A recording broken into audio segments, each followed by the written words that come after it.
I'm extremely happy to be back. And today we have a very special guest. We have Annika Hernroth-Rothstein. She is a Swedish journalist, pundit, and writer. You can find her work on Mosaic magazine, Wall Street Journal, Jerusalem Post, Tablet, Washington Examiner, Foreign Policy, Fox News, The Daily Beast, Jewish Chronicle, and National Review. So if you don't find her work, it's your fault. It's not her fault because she's everywhere. In 2020, she published her first book, Exile, Portraits of the Jewish Diaspora. She has done a great work for our country, and I'm really happy to introduce to her to the show. Welcome, Annika. How are you? I am great. Thank you so much for having me. You are in Africa, I heard, right now. It's some sort of... Yes, I am in West Africa, stuck in West Africa during the Corona crisis. So I try to find myself in exotic places whenever I can, as you know. How are your parents handling this? I mean, in the sense that you have chosen... My poor parents, yeah.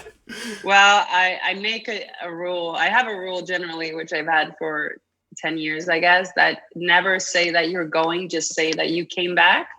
So it's always better to, because you don't really know for how long or what's going to happen. You don't want people to worry. So I think when I was in Venezuela, my sisters found out because they saw me on TV. So that's what happened. So they saw me on the news. That's how they found out I was in Venezuela. So I'm not the best sister or daughter, maybe, but, I try. Well, and tell me something. How was before you came to Venezuela, did you had any preconceptions of what you were going to find there? What was your sort of expectations versus reality kind of I think that in a way, like most these places, it's both better and worse. With any country that has a pretty black and white international reputation. It also depends always, what side of the political spectrum you come down on, of course, but there's no one in the world that hasn't heard about Chavez. And, I come from a country that is what we call soft socialist. Like there are plenty of people who idolize Chavez and really don't know anything about, his life work or what Venezuela is like or what other socialist countries are like. So, I had some preconceived ideas. It was both worse and better in some ways. It was better in the sense that, you walk into a war zone, but it's not that type of war zone that I was used to. Because it was my first real venture. I had been to Colombia before, but Colombia's cleaned up at least enough for it to not be as dire as it was in the 80s and 90s. Walking into like a narco state is a very different experience than walking into a war zone, like a typical war zone, like in Iraq or Lebanon or wherever. So all the parameters are different. So in some ways you see this like extreme wealth in Venezuela that I didn't expect. Naively, you don't really think you'll see that.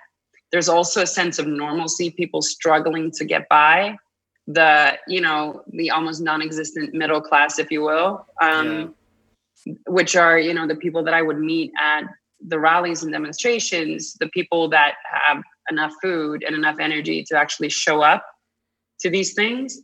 And then the vast majority that, they can't afford, they haven't on the hierarchy of needs, they haven't gotten to the point where they can get into a political fight because they don't have food, water, diapers, a will to live, so it's both when people ask me about Venezuela, they usually say, is it as bad as I've heard? And I say, no, it's much worse. Like it's much, the bad parts are so much worse. What's interesting is that, I don't know if to call it interesting, but it's a hard reality, which brought us here together in a sense, is that all of us Venezuelans have a story there with either the insecurity or with the malandros or with the colectivos, and it's pretty amazing that you had only to spend 12 hours in Venezuela to get your taste of how everything is, and I utilize this opportunity to communicate with all my, like I call Starbucks socialist friends, to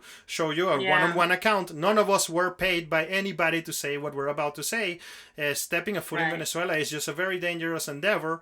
And by the way, I will tell you later my theory of why Venezuela is so dangerous. But I would also like to hear what happened to you. I mean, in a nutshell, this is pretty well documented online, but let's try to package this whole conversation and let's tell to my audience what's up.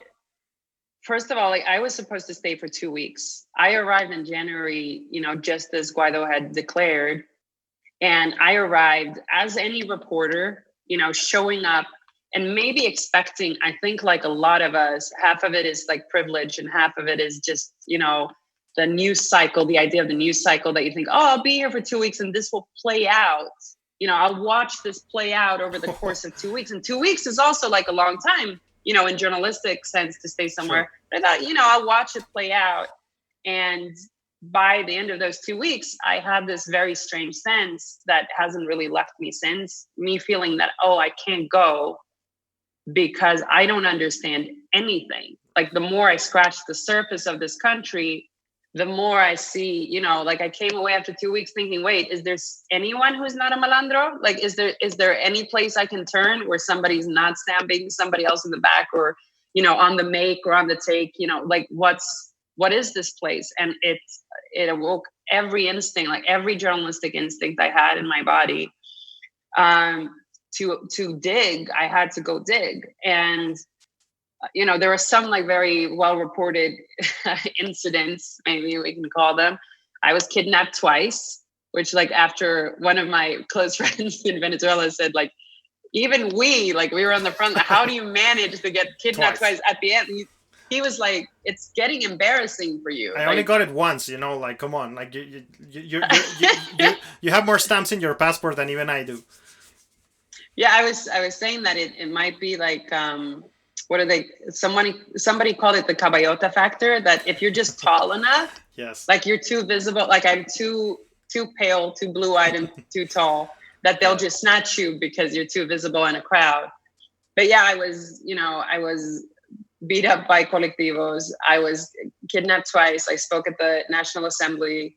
I went to a Diosdado press conference and saw all of the Cubans swarm around me. That was my first meeting with the infamous Cubans. Are you familiar of that famous story of Chavez in the UN saying it smells like sulfur? Are you familiar with this story? Yeah. So when you were in Diosdado's office, did it smell like sulfur or?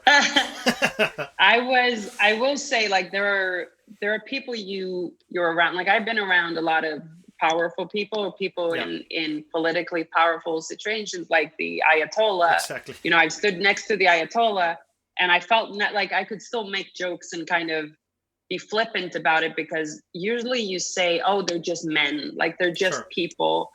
And you see them in all their humanity, for better or worse. In the presence of Diosdado was the only time, actually, even while being kidnapped, it was the only time I felt really taken aback. Like, you feel it in the room. And I won't use like a flippant term like sulfur, in the sense that I don't believe in, like, people are people and they do things because they make a buck or they have some other gain.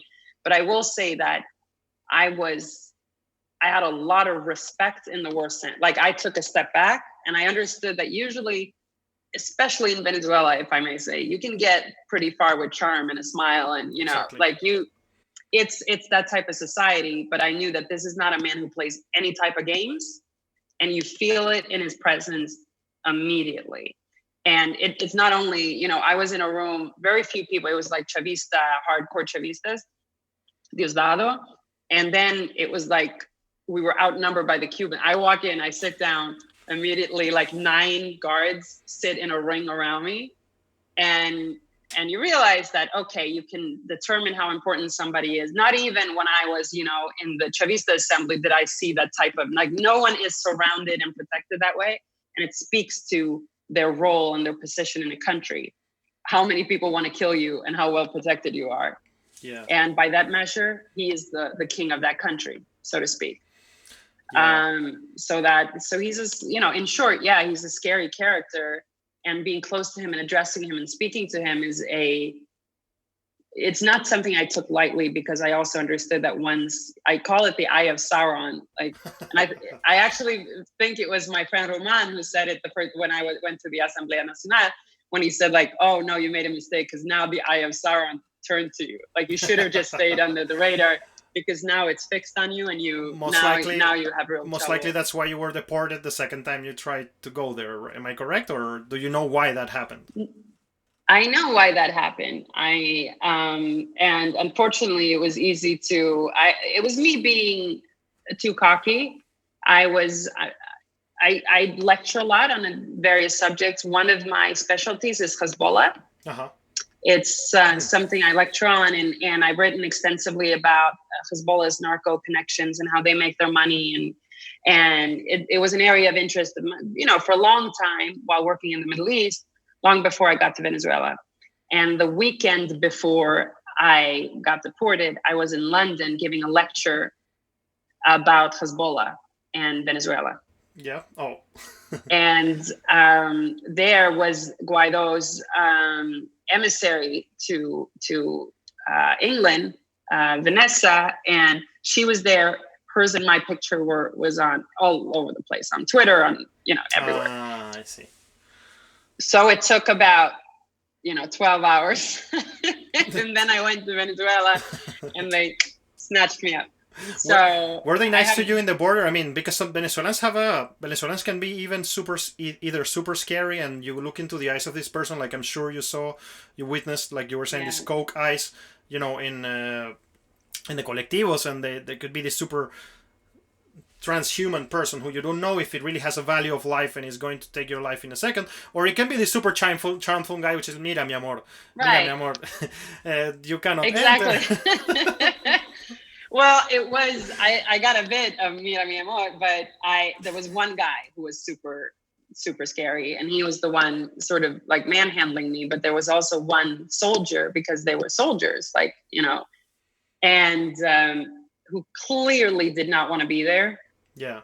And he was so sweet. Like, he pulled me aside, because I was very upset, because it was also, in maybe especially in Venezuela or in places like that, you build a family, even when you're an outsider. Yeah. Once you try to get in, and I made an effort to really understand the country, and I made a lot of very close friends who mean a great deal to me. And I was looking forward to seeing them. Like, it was one of those things. I was about to celebrate the Jewish holiday of Passover in Venezuela. I had a family that I was staying with in Caracas that, I was spending. It's a very important holiday to us. It felt very meaningful to me to do that in a country, because it's a holiday, of course, about searching for freedom. Sure. And being released from bondage. And for me, that was like a deeply, deeply meaningful thing as a religious person to be there for that time. And I was deported the day before Passover. And it was really hard. Like, I remember following your Twitter feed, and because I didn't know you personally, I made the connection, and I remember seeing your loneliness and feeling your despair. But now I get it. Sorry, carry on. Because I was following there, and I was feeling this despair that you were having. Right, and it was incredibly important for me, and to be alone on a holiday like that is very significant. It's for a Christian to be alone on Christmas. Like, it's incredibly meaningful to be with family or people you care about. And I was deported, like, when you go through a deportation, it takes a while, because you're put just on a plane out of there. It's not like they take you home. They get you out of the country. But so I was very upset. And this one lovely young guard, like, he was the sweetest guy. He couldn't have been more than like 25 at the most. He like pulled me aside, and he said, because I was tearful, and he said, "You do understand this is not about you. Like, you understand that this is wrong. Like, you didn't do anything." And he keeps saying, like, you didn't do anything wrong. And it was such a powerful, like, it really snapped me out of my mindset, because I understood now even more, like, I understand what the potential cost for a person in his position to speak kindly to me and say those words could be. And I experienced that time and time and time again, from police, from military, from people in high positions on, quote unquote Chavista side, that showed me kindness and clearly stated that they did not want to be in the position they're in. Yeah. And And the most remarkable example of that is I was set to interview Guaido the first time. And I had to go get into the Asamblea.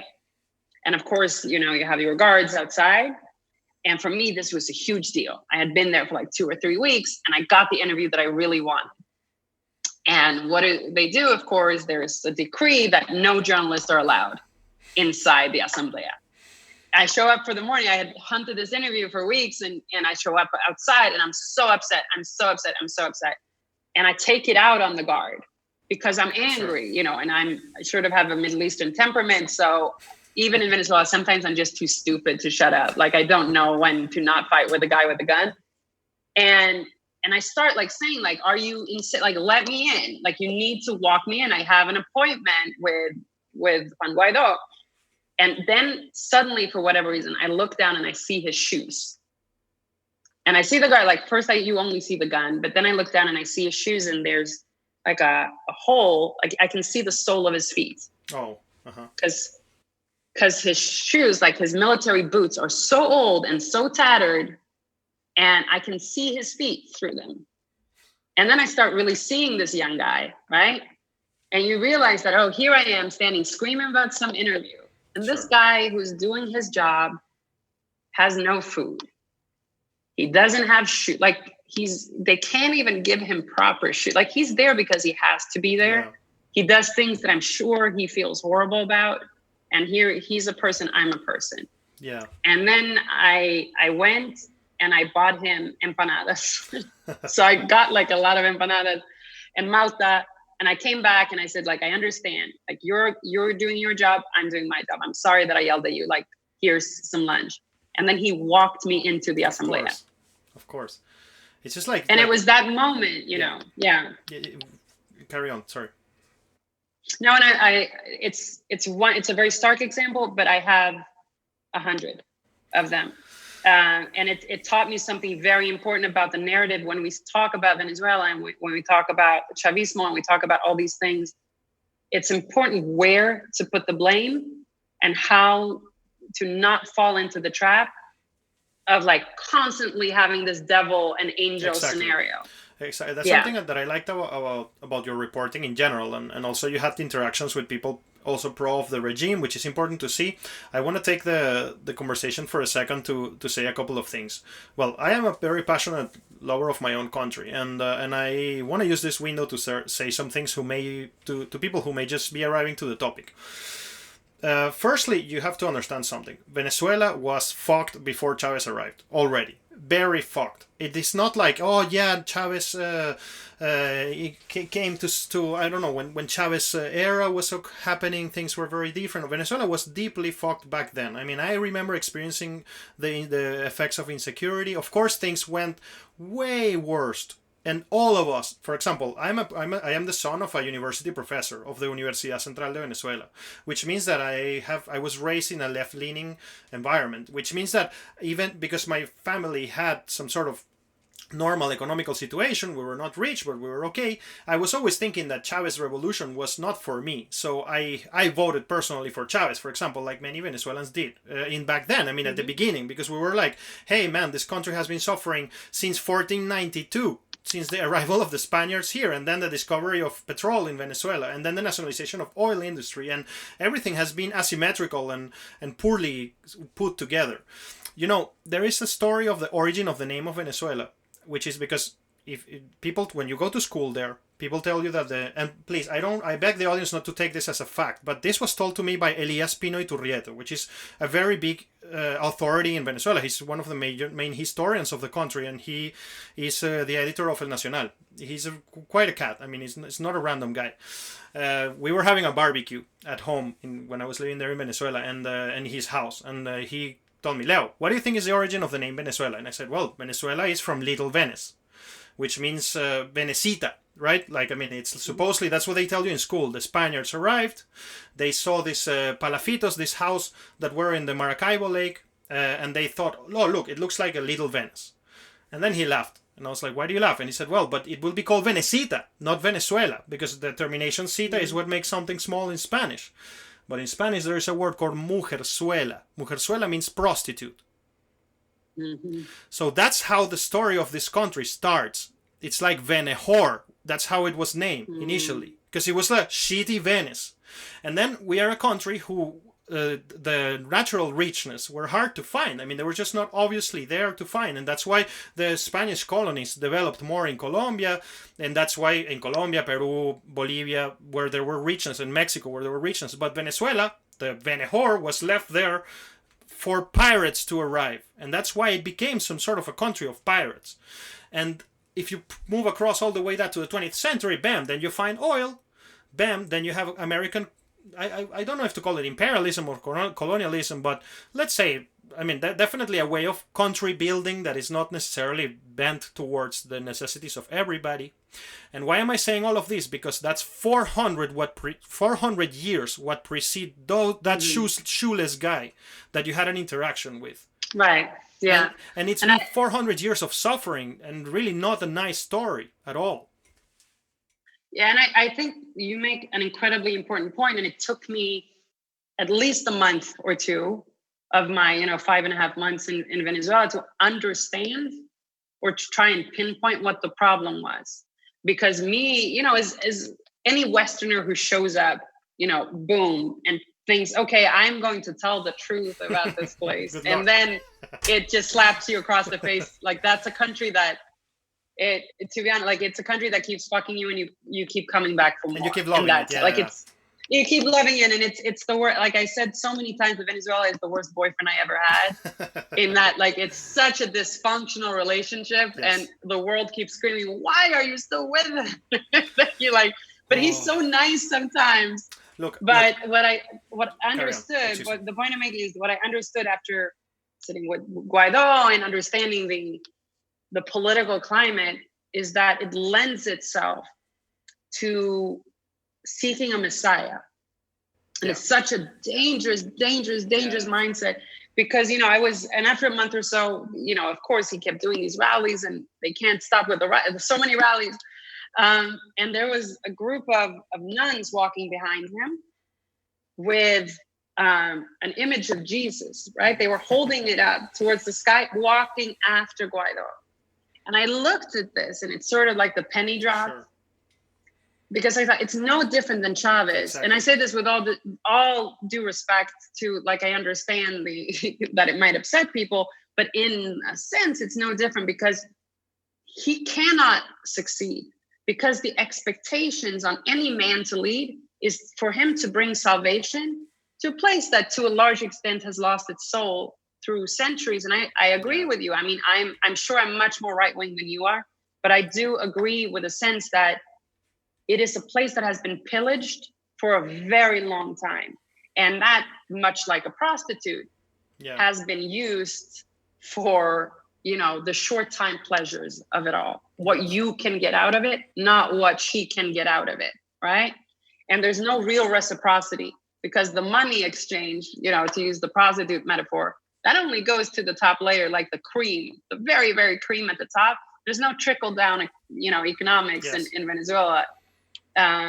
So I learned that, and it was a really hard lesson to learn, because I don't think anyone who goes to Venezuela or falls in love with Venezuela can be anything but a romantic at heart. I am 100% a romantic at heart, which is probably why it's a country that spoke to me, because its beauty, the music, just the sense you have just walking down the street. Spontaneity. It's just so spontaneous. It's just so spontaneous. Yeah, because everything is like a dance in a sense. Yeah. And in the worst places and the best places, you have that, like, your skin just feels better, and you're like, it speaks to your soul somehow. But it was a very hard lesson to learn that, I'm not going to stay here and see change. Yeah. It's not, there are no Americans coming over the border, despite these, like, semi-faux coups or whatever it might be. There's no great intervention. And I think the mindset of Chavez and the mindset that preceded him is that's the disease, to be honest, because that goes way back to our history. There is a figure called El Caudillo. El Caudillo is Simón Bolívar, was El Caudillo Mayor. Yeah. For the English speaking audience, El Caudillo is a name that we give to the big leader, the big regional leader. And Venezuela used to be a federation for most of its modern history, and all these big regional leaders were super powerful. And from the civil war that we fought right after the independence war, this just trickled down to the population, and everybody was always expecting the big cat to save me, to take the lead and sort it all out. And Chavez was the maximum expression of that. And I think that if there is one takeaway message I would like the audience of this episode to take home, is something I already said. Venezuela was ravaged already when Chavez arrived. And I always describe it in this way. Chavez came to offer a headache pill to a patient who had brain cancer. And so gave the headache pill. The headache went away for a couple of years, and then, well, the tumor just kept growing. And I mean, the story of our country has been the story of discovering that the first floor of the building has another bottom floor, and then the bottom floor has another bottom floor. My wife who is Russian, and Russians are used to pretty damn hardship, and my wife who is Russian, every time I tell her, here we go, we're getting out of this, it's gonna happen, she's already like, no man, like, don't come to me back with this again. Like, and I remember actually that one of the things I wanted to talk to you about when you were back then in that moment, a year ago, almost a year ago, more than a year ago. I heard some of your interviews, and you were saying something like, well, if Maduro can escape this, it's gonna be really hard to topple him down. Or to at least to change the status quo. How do you see the present situation? I mean, seems like the Guaido figure. And more importantly, I'm going to ask you this question twofold, okay? First, talk to me about the present situation. And look, I have a theory that the international media really did not help the Guaido case on the wording, because there was always this self-proclaimed president there. Yeah. Ghost. Well, right. Well, I will say, because I got a lot of flack for that. People criticized me a lot. For saying self-proclaimed, but he did announce, like, he did proclaim. So for me, it was a technicality, but it did, people ravaged me over it on the internet. Like, they were, and because they were very upset about it. Okay, so I'll try to answer the twofold and not take too many detours on the way. What I felt was that the dream, I felt the dream die, in a sense. And I feel terrible saying it, but I felt it through those 5.5 months.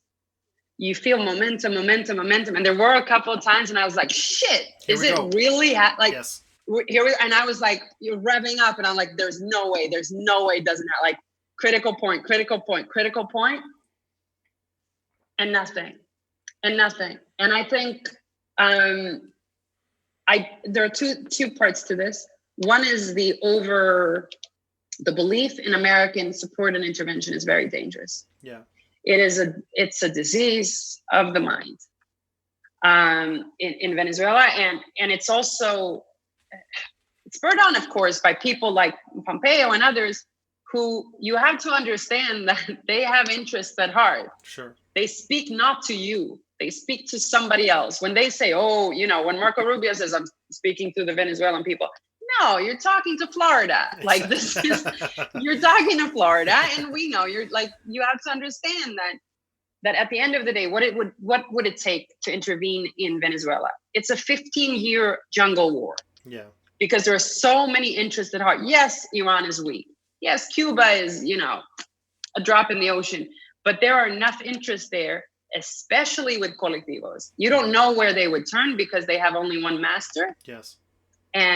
But that master is a strong one. When you have Hezbollah on your soil, when you have colectivos, when you have, some sort of legacy FARC, hiding in the bushes, and you have all of these different interests, there's no American interest in doing that under a Trump administration, for sure, because it's too costly. He got elected on not intervening anywhere. But people were saying, well, now they have to act. When Roberto, now I forget his name, when Guaido's closest day got jailed, and this is now how many months ago? People were saying, well, now the Americans... 2 years or something. No, sorry, a year almost it's been. Excuse me. For almost a year ago, because I was there. It was in the beginning of things. Yeah. He gets taken, like, lifted from his home in a mock trial and, thrown in a dungeon.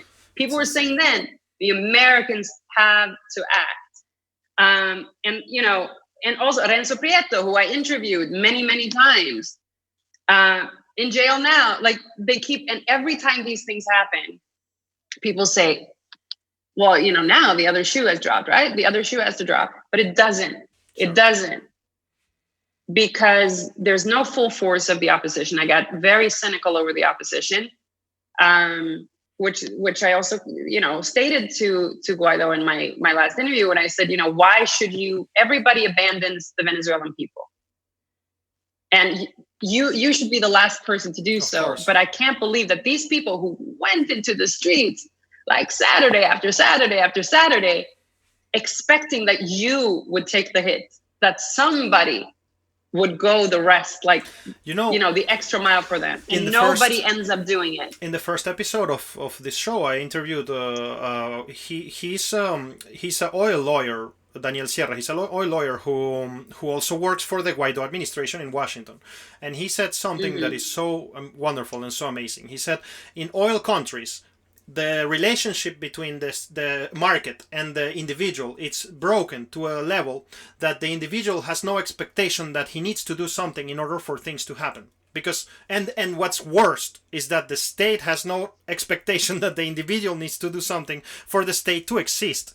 And we went from a situation in which we were an oil state to a narco state. So we don't even need the oil anymore in order for the state to exist, for the people in power to be. So I'm connecting this with the fact that's another drop in the ocean of paternalism that Venezuelans have with authority, and this is transmitted to Guaido as well.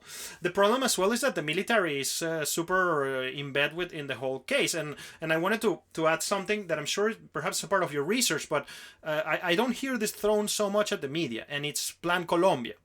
You know, Plan Colombia is a very big factor in what's going on. And it's a proxy pressure for drugs to be transported through Venezuela. Venezuela was always dangerous, but there was always a peak.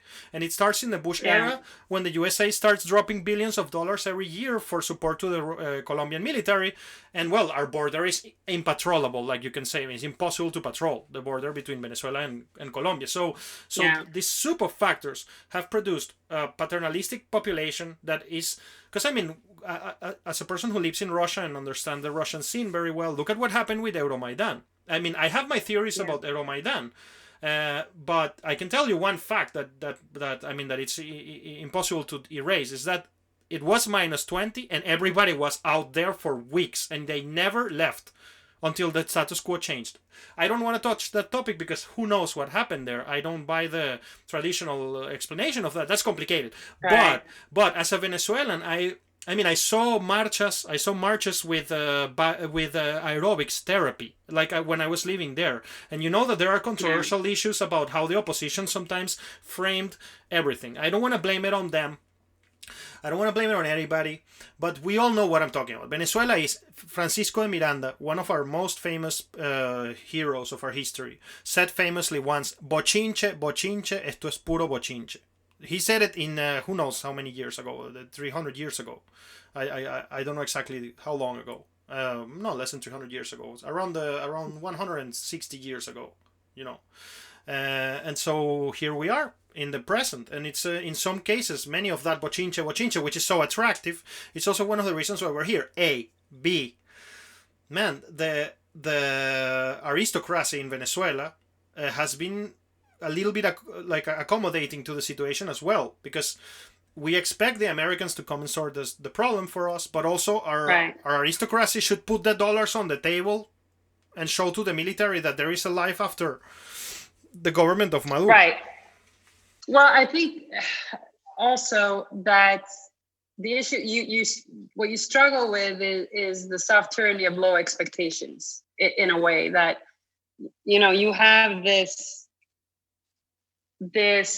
minimal existence that somehow you get by, right? So Venezuelans seem to be, I mean, it's a work of art how Venezuelans everywhere somehow get by. It makes no sense to me, but they get by.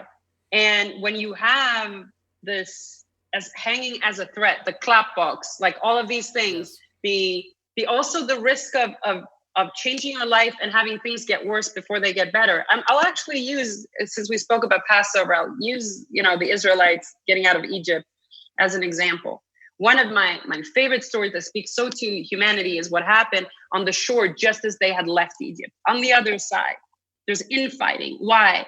Because at least in Egypt, we had food. They say, at least, the pots were brimming with stew. And Moses says, well, but you were not free. Yeah. You were slaves. Yeah, but we know it's the devil, It's the devil, And what comes after this system in Venezuela? Well, a lot of things would have to change. The way you work, paying taxes, paying for electricity, like all of these things, your entire mindset has to change. And that's why it says in the Old Testament that slavery, it takes 2 generations for a person, or a family not to be slaves anymore, because it's not about the physical bondage alone. Yes. Breaking out of prison is one thing, but then breaking out of the prison of your mind, that takes 2 generations of freedom, because you have a knee-jerk reflex of sort of paying tribute or bending the knee to your master. And that's true in Venezuela. And I say this again with all the humility and respect, because I don't live that life. I have the ability to come and to leave, which is also, I know there was a lot of debate on Twitter about my presence there. You should let, the Venezuelans do it. And why are you there? That's a classical thing. That should be ignored. Right. I mean, it's like we're trying to help, guys. Come on. Like, what do you want me to do? Like, no, but I understand, because it's something that we Jews call it the Schindler syndrome. That when, the non-Jew comes in, he's like, gets all the credit for doing, a little piece of the pot. Well, there's so much suffering elsewhere. And I understand it, and I hear it. I do understand it. And it's why, I always make a point of paying tribute to the journalists that I know and befriended there, sure, who I know they can't leave.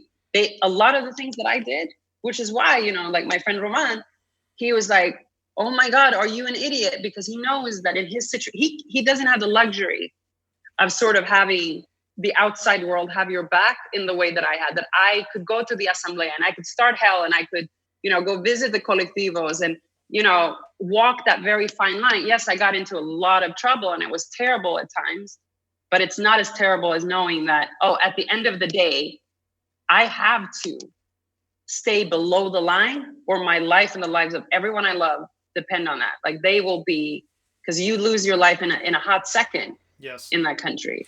So I'm not unaware of it. This takes me somewhere that I wanted to discuss with you as well. In order to heal, this is my theory, in order to heal Venezuela in the future, the debate between the right and the left has to be sorted out in Venezuela. I am a person who migrated from being an absolute leftist to be a center-right conservative, Orthodox Catholic, Yeah. And one of the things that I see as a big problem in Venezuela is the relationship between the one who achieve and the one who doesn't achieve. Because in Venezuela, the Marxist narrative has always existed that the one who achieved because he stole from me. Because this is what was the food for thought for generations there. And it was the log that Chavez just took from and made a fire with this.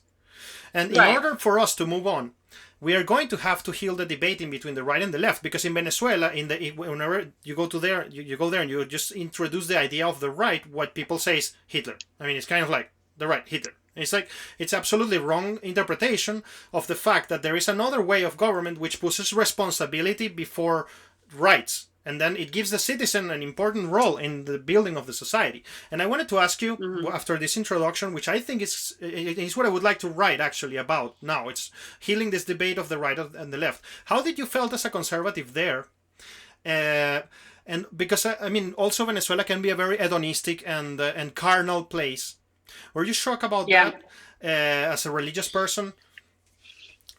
I mean, I walk a line, of course, because I'm a woman who works alone in very dangerous places. So, I'm not a saint, nor could I ever be, given the places that I go to. However, it is what it is. What I will say is that, of course, the politically conservative thing and also the Jewish thing came back and hit me in the face a couple of times, because the Chavistas used it. Once I became sort of an enemy of the state, You're an agent they of Israel. released. Like, Yeah. yeah.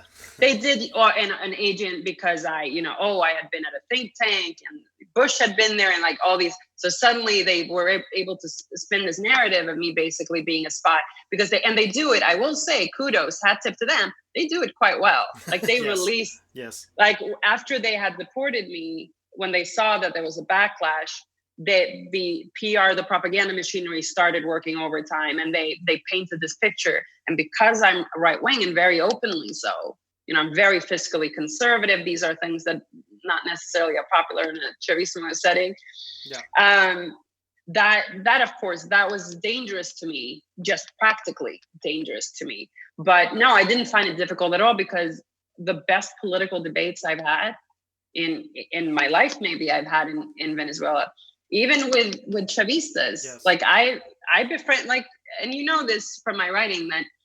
And people hated me for it. Some people hated me for it, but I befriended people all over the place. I went into, very stronghold colectivo areas. And I wrote very openly about exactly what you described, that you meet colectivos. And yes, you know what they do. But then there's a human moment where you sit down and you drink your cafecito and you have a cigarette together and you talk about life. And you're two people having a conversation about what you believe in, what he believes in, whatever, like you can do that. I befriended Chavistas that I disagree with so violently, but I realized that there is no way I can be in this country and stay in my lane and sit there and say, oh, I hold the keys to the truth.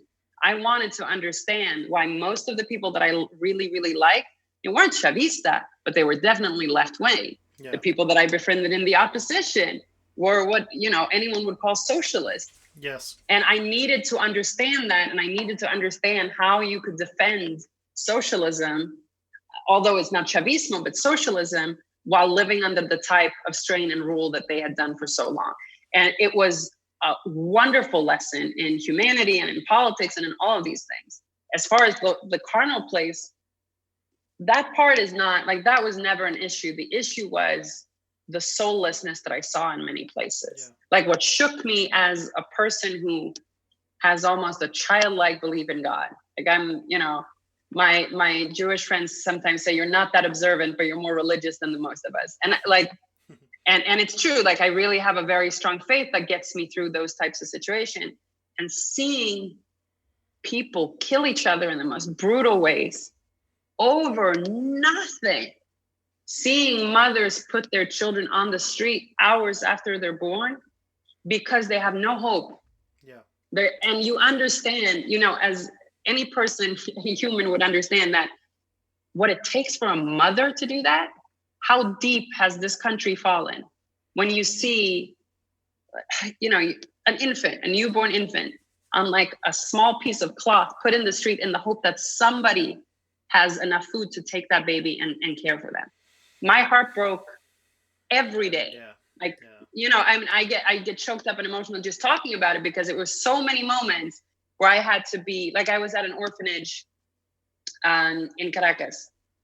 And I stepped in and you were a journalist and you had to do your work and you had to keep together.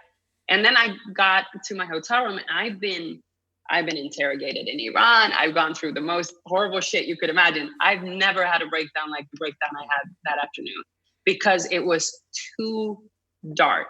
And that's the thing that got to me over and over and over again in Venezuela is that once you grow up in a system where everybody tries to get something from you, use you, rob you, kill you, then you become a person that it shifts your soul, incrementally, it shifts your soul, and thereby it shifts the soul of the entire country. Exactly. And that hurts you, as any person, it hurt me to my core. You hit the nail in the head there because people believe that Germans became Nazis because Hitler convinced everybody to become Nazis. It's because of the corruption of each single individual why the whole thing ends like that. It's not just because one ghost takes the whole country by storm and moves everything. It's right. One step at a time. There is a interesting book called Ordinary Man that narrates how a patrol of German soldiers in Poland came from being just simple policemen to people who can just pull out a naked woman and shoot them on the head. pregnant woman, excuse me, and shoot her on the head.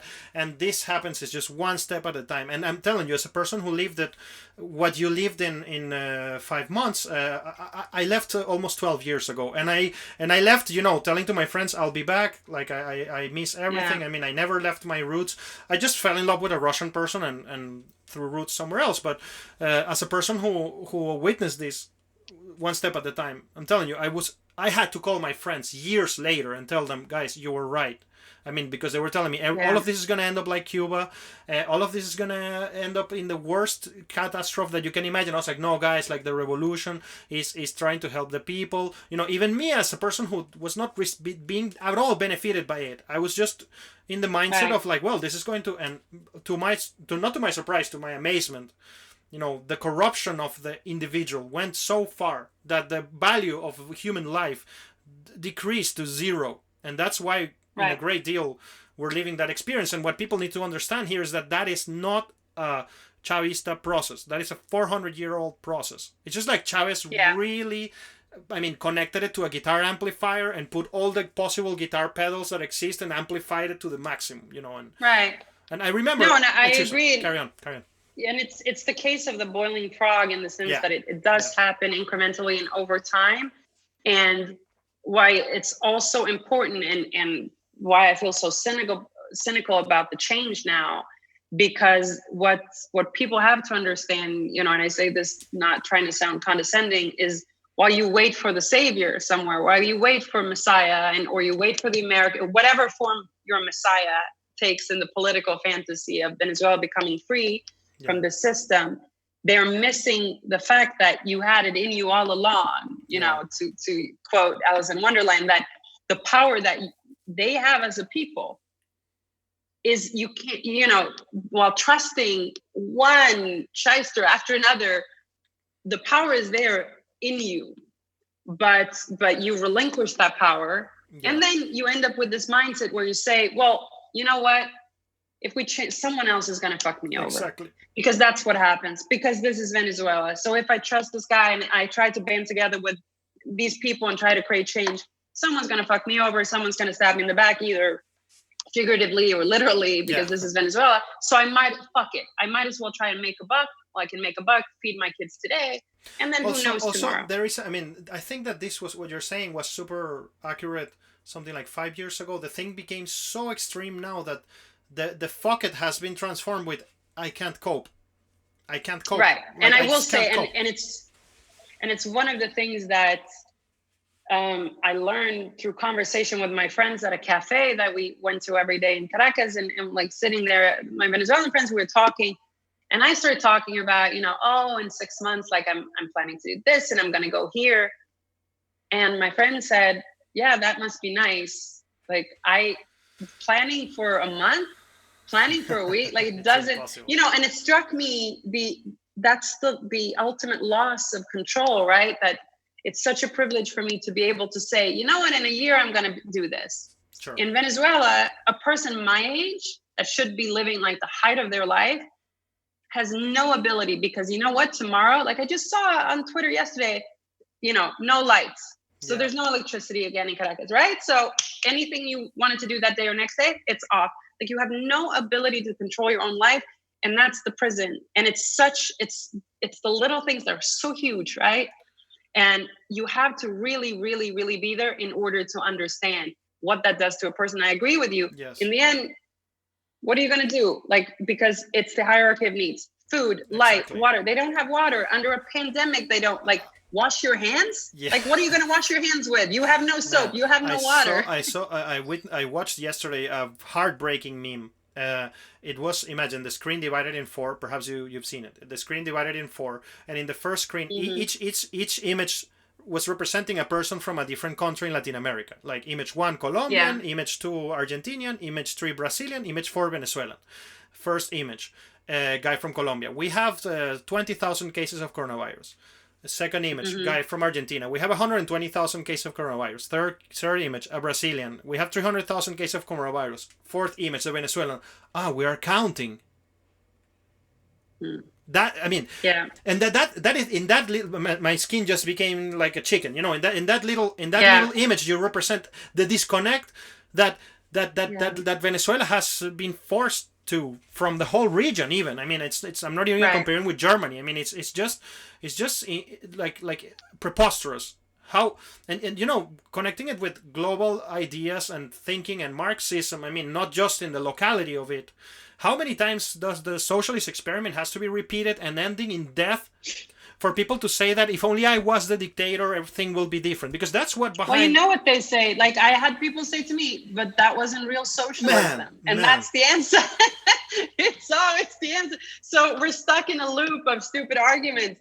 Like, at the end of the day, if you're a country that should be richer than Norway and Saudi Arabia, and you have babies dying in the street every day and they have no light or water, you're doing it wrong. Exactly. Like, it doesn't matter. You can call it, I don't give a shit. Like, it doesn't matter. While we debate like ideology, like, God willing, Venezuelans have the ability to one day sit freely like us and like we sip will. coffee and talk about ideology. What I'm saying, like, but right now, if your babies are dying in the street, you're a bad person and you're doing it wrong. Like, that's all. It doesn't matter. Exactly. What part of baby dying? I mean, it's. Yeah, that's like, and it's not a at game. that point where you kind of, you're like, oh, I could give a shit about socialism. I don't want to talk about ideals when babies are dying because they have no food. Like, that's, you know, like, it makes your skin crawl. And, you know, there were so many times during this journey, like these months-long journey, where people were like, well, you should be a little bit more detached than this. Like, it's not good journalism because you're too. But I said, I think at a certain point, you know, it's like George W. Bush said that you can't be neutral. You know, you can't be neutral between good and evil. Like, there comes a point where there is no neutrality there. You face too many things and you're forced as a person to do something. And with all the frustration I felt, and there was a lot of frustration during my time in Venezuela, I knew that the only thing I can do is like look at the thing right in front of me and tell the world. Like, it was the only thing, like, it's the only thought I had every day.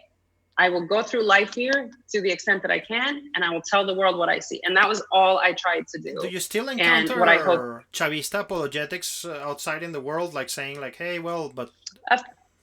Of course, because what they're saying, it's always the same argument, but now I've reached, I guess, a fuck it point. I'm at the fuck it point, because what I say is, okay, so go there. So go. Like, that's all I say. Like, so be there. Like, I have 0 seconds in my life to have a conversation about Venezuela with someone who has spent less than a week in Venezuela. Like, that's the conversation.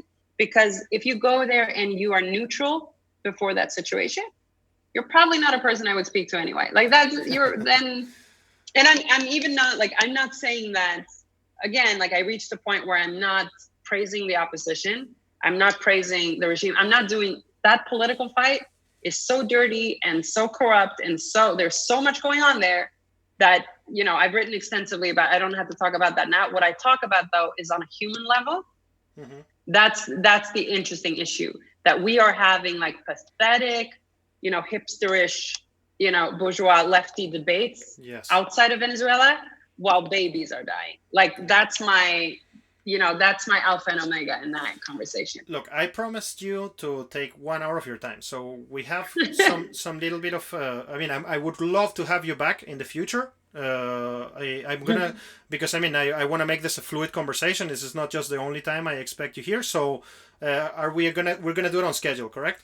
Yes, you have to go. Great. Okay. Yeah. So I wanna take us to the last question of this opportunity. I really hope to have you back in the future and to continue this, because I made a list of 12 questions and I only shoot 4. So that's amazing. I mean, okay.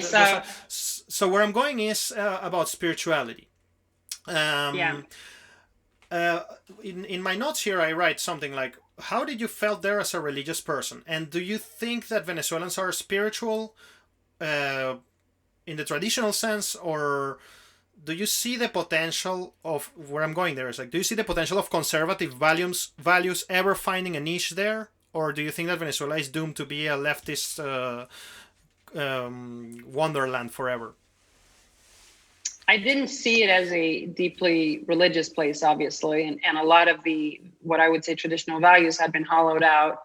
I saw a lot of spirituality. Even, I went to these Santeria places, a lot of Afro-Cuban. I saw a lot of that where you realize that okay, whatever version of spirituality has a place in daily life, but that also has to do with the type of medicine you can afford. So you can't really ascribe that to religiosity necessarily. As a religious person myself, it was a deep trial at points. Like, for example, when I was kidnapped the first time on the Colombian border, it was a very dramatic moment when I was on the ground with a gun to the back of my head, and it was the type of situation and a type of day, when obviously the day it had, like, it was the handing over of the humanitarian aid. There were colectivos everywhere. The tension was so ripe in the air, and you encounter 10 colectivos that are, some of them are high on coke, some of them are infighting, anything could happen. And I'm on the ground, like smelling dirt, gun to the back of my head. Damn. And it was the most intense, it was the most difficult experience, I think, in my life, because I was trying very hard to pray. We have a very specific prayer that we're supposed to say before we die in Judaism. Okay. And it's called Shema Israel. And I was trying to say it because I was quite certain that I was about to die. And because I felt it in my heart that, I'm going to die now. And it was the only thing I was trying to focus all my energy on, was to say this prayer so that I had not said it if I was going to die. And I couldn't form the words. Like, I was physically unable, either in my brain or with my mouth, to form the words to this prayer that I'd known forever. And I know the words, so I couldn't get it out. And it led to a very intense religious crisis of sorts afterwards, because once I was released, the question lingered in my mind, am I a bad Jew? Was it God telling me I wasn't supposed to die? Like, what is this? Like, it was very intense. And also, I had cheated death. I felt like I had cheated death. And yet I chose, this was in the beginning of my journey, a month in, and I stayed for 4.5 more months despite that. And it led to a lot of long conversations with God, but it ended up intensifying my relationship with him, because, one thing that I did in Venezuela every Friday night was what Jews do, when the sun sets. I lit candles in my little hotel room. I said my prayers, even though I couldn't go anywhere because sometimes it was too dangerous. And I made a vow that whatever I do, wherever I am, like, if it's in some shack somewhere with, dirt everywhere, I will do this because I owe this to God. Whatever, like, he has taken me through hell and back and saved me and given me so much. So I had this, like, it really established a new type of relationship with God. So for me personally, it felt like I went through like a dark night of the soul. Yes. In a very complicated country, and came out with a sense of rebirth in a way. I have a couple of questions. I'm gonna leave us with a cliffhanger here. So yeah. So that's great. So people are gonna be hungry for the next episode with you. Have you? I mean, let's try to keep it respecting your time on a kind of yes or no basis. We will expand it later. Kind of scope. Have you found links between narco traffic and the government of Venezuela in your reporting? Yes. Yes. So stay tuned, because yes. we're going to cover that in the future. That's a full episode. That's a on full its episode. own. On its own. And yeah. I want to close this episode with the following remarks. I'm whoever sees this show knows that I'm super enamored of Carl Jung, and for me, he's a very influential figure in my life. And Carl Jung tend to say that evil is not a part of God. I mean, evil is what God counters. So I believe that evil is a force that exists on its own in the universe. It's not something that emanates from love. It's what love counters. And that a country of Venezuela is a country of extremes, because those two forces were mixed there from day one. The absolute, what I call anti-love and love, were placed together in one place. And they were both led to flourish. And they flourished in equal magnitude, perhaps one could say like that. And that's why you can see in the eyes to some malandros like that of that colectivos, and don't see a person who respects life But that's also why you can enjoy that effervescence of love that the country is, and that's why I believe that somebody like you fell in love with this place, because it's full of life, it's full of love, and across your story, you were helped by thousands of kind strangers that connected with you. Yeah. And the reason is because we're extremely grateful that somebody from Stockholm came to help us. You're not from Stockholm, sorry. Somebody from Sweden came to help us with our Stockholm syndrome. That's what I want to say. Well, I will say, as a final note, which maybe is too complicated to leave as a final note, but yeah. I'll do it anyway. What I learned, the greatest human lesson, is that we're all capable of that darkness. Because what happens to you and what happened to me, and I've been open with that. I'm now, writing a book about my experience there, and I'll be more open with it there. But what happens when you stay in a place like that and you also associate with people from every walk of that society, from the light to the dark, you realize that, all of those textures are within me. And your perception of loyalty and justice and good That's so and bad, important what you're saying. It starts to shift in your own mind. And I notice maybe I have an easier way. Maybe I have sort of a mob mentality already. Like maybe I'm just like a mobster at heart. I have no idea. But I noticed that over the course of the months, you show up and you're all like with your, outside values and, I'm such a good person, whatever. And then slowly but surely over 5.5 months, you realize, wait, there is no black and white in this country. It's like a muddy shade of gray. And sometimes I go to the bad side, sometimes I go to the good side, which also helped me understand and even empathize with a lot of these malandros, because God knows I have no idea who I would be if I were born in Venezuela and lived there still today. I don't know. I learned that I need to be humble enough to say, I don't know if I would be a colectivo or if I would be like, I don't know. That's so important what you're saying. Yeah, and to sit on your high horse, like as I did in the beginning, and be like, "Ooh, this is good. This is objectively good, and this is objectively bad." No, like that. It really rid me of all of those notions, being in Venezuela, and that's a lesson that I will never ever forget. Yeah, well, it's been wonderful talking to you. I really want to respect your time.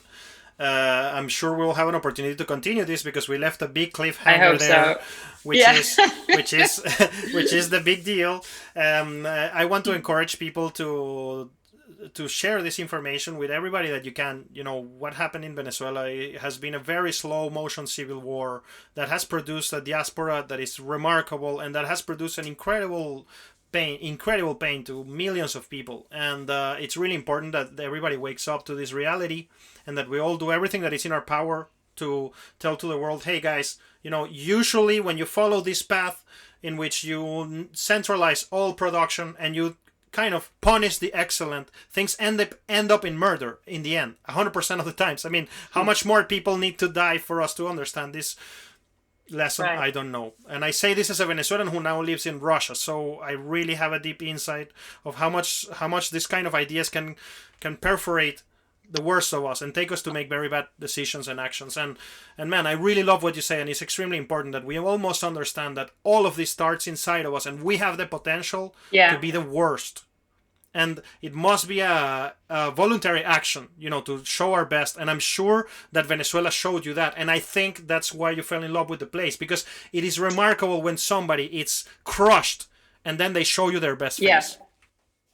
Yeah, and I will say, like, I don't think I've ever loved a place more.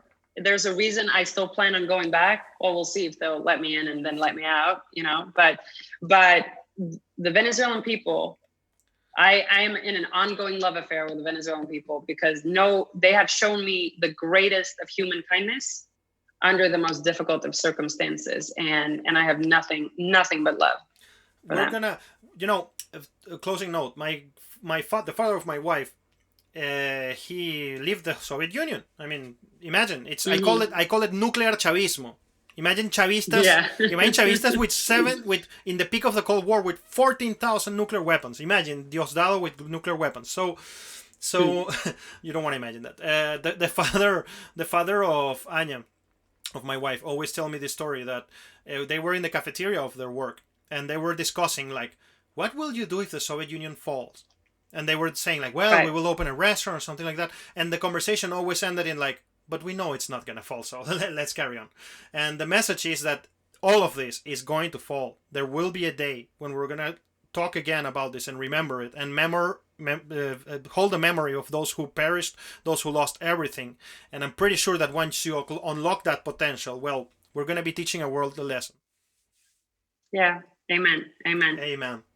Awesome. Thank you for talking to me. Yeah, we'll do it again. It. We're doing it again very soon. We will. It's been very cool, and I wish you all the best. Take super good care of yourself, and really, the Venezuelan people is in holds a very big appreciation for you and your work, and you deserve it. You earn it with your sweat and with your tears, because I'm sure that what you went through was not easy. Well, the love is reciprocated 10 times full. All right. Thank you. Take care. Bye. Bye. You too.